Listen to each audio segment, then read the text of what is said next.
want to show you guys the lace stitch repeat that I have used for the little lace scarf.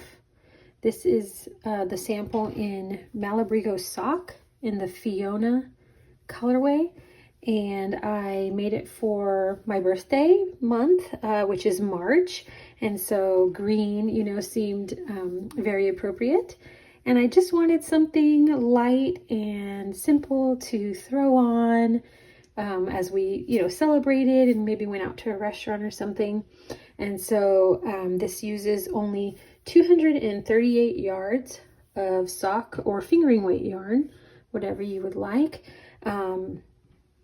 So it makes a great quick project on size 8 needle. And I really love the lines that it gives.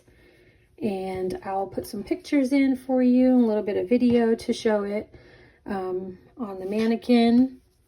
But I'm going to show you the stitches, just the stitch repeat that you use, just in case you get a little bit confused when you're looking at the pattern. I've already done my setup rows and I've done one body repeat. And so I'm going to show you the stitches and how to do them and maybe some tips and tricks. This sample here is in Malabrigo Sock in the Sandbank colorway, and that's a really lovely neutral, and that would be really beautiful, really in any solid color, but I think it also would be really pretty in a variegated colorway, and I'll probably end up creating a sample in a variegated colorway because I just can't help it. Sometimes you just got to see what it looks like. So I'm going to get to where the repeats start.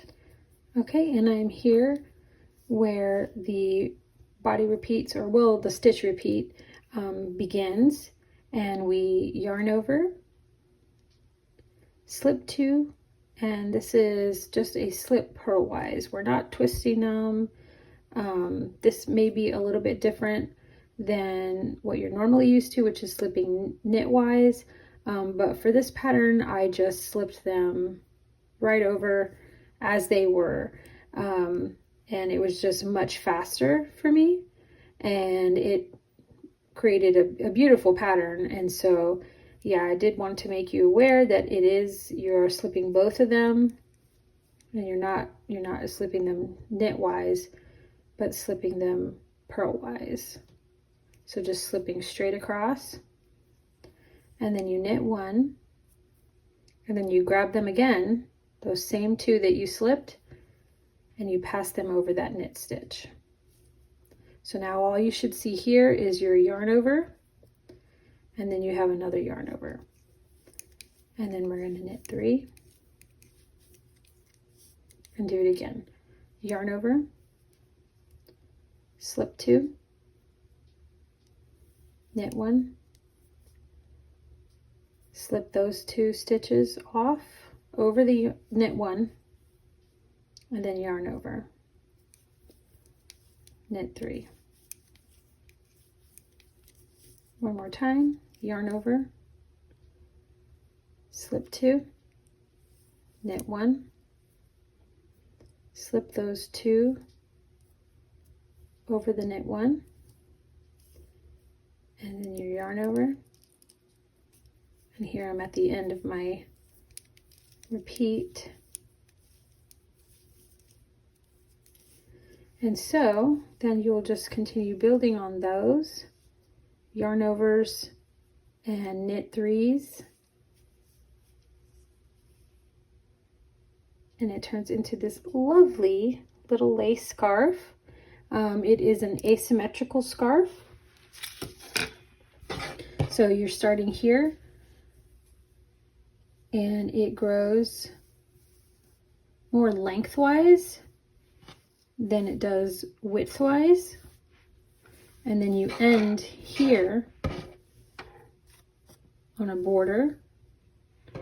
And when you wet block it, which is what I definitely recommend, wet blocking it, because then it opens it up widthwise when you wet block it, and you are able to see all those lines and all those yarn overs, and it just is really great. Oop, I hit the camera there. And it turns out really great, very versatile, and I hope that you give it a try. Check it out. You have a special coupon code here just for YouTube viewers so that you can get a discount on your purchase of the digital pattern on my website, industrialwhimsy.net. It's also on Ravelry and on Etsy.